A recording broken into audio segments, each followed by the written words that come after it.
अहं संस्कृतपुत्री ईशा शुक्लः। अद्य अत्र परशुरामधाम लिमडि मध्ये उपस्थिताः सर्वे देशभक्तानां ब्राह्मणजनानां च चरणं प्रणमामि। समस्त ब्रह्मसमाजस्य सौप्रथम कदाचित् विशाल भव्यं दिव्यं च परशुरामधामस्य लिमडि मध्ये अत्यंत सुंदर आयोजनं भवनस्य निर्माणं गृहा अपि सन्ति। अत्र अतीव सुंदर आयोजनम् अस्ति।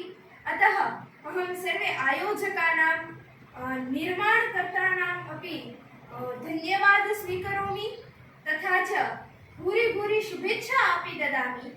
भवन्तः सर्वे ब्रह्मसमाजस्य, हिन्दुसमाजस्य, भारतस्य च उत्थानाय एतादृशाः कार्याः कुर्वन्तु इति मम भगवान् द्वारिकाधीशस्य चरणे प्रार्थयामि। वर्तमान समये भारते विश्वे च संस्कृतस्य महत्त्वम् अधिकं नास्ति।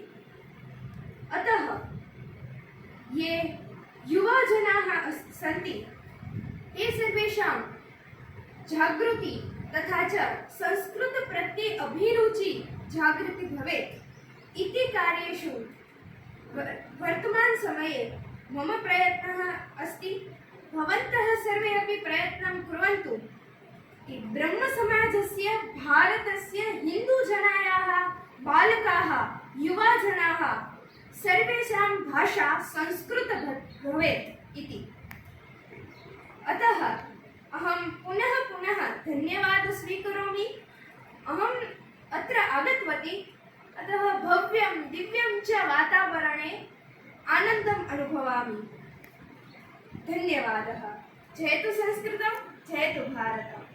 अन्ते सर्वे ब्राह्मणजनाः याः भगवान् शिवस्य शिवताण्डवस्तोत्रस्य अहं प्रस्तुति करोमि।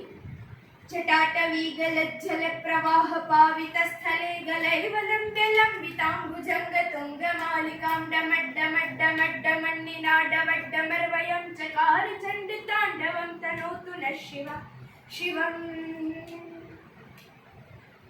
जटाकटाह संभ्रम भ्रमन्निरिल्पनिर्झरी विलोलवीचि वल्लरी विराजमानमूर्धनि धगज्ज्वलल्ललाटपट्टपावके किशोरचन्द्रशेखरे प्रतिक्षणं मम। धराधरेन्द्रनन्दिनी विलासबन्धुबन्धुरस्फुरद्रुगण्डसन्तति प्रमोदमानमानसे कृपाकटाक्षदूरिणी निरुद्ध दुर्धरापति क्वचित् दिगम्बरे मनो विनोदमेतु वस्तुनि। लताभुजङ्ग पिङ्गलस्फुरत्फणामणिप्रभा कदम्ब कुङ्कुमद्रव प्रलिप्त दिग्वधुर्मुखे मदान्धसिन्धुरस्फुरत् उत्तरीय मेदुरे मनो विनोदमद्भुतं बिभर्तु भूतभर्तरी। सहस्रलोचन प्रभुत्य शेषलेख शेखर प्रसूर धूलि धूरिणि विधूसराङ्घ्रिपीठ भुजङ्ग राजमालया निबद्ध जाट जूटक श्रिये चिराय जायतां चकोर बन्धुशेखर। ॐ नमः शिवाय। जय जय परशुराम, हर हर महादेव। जयतु संस्कृतं, जयतु भारतम्।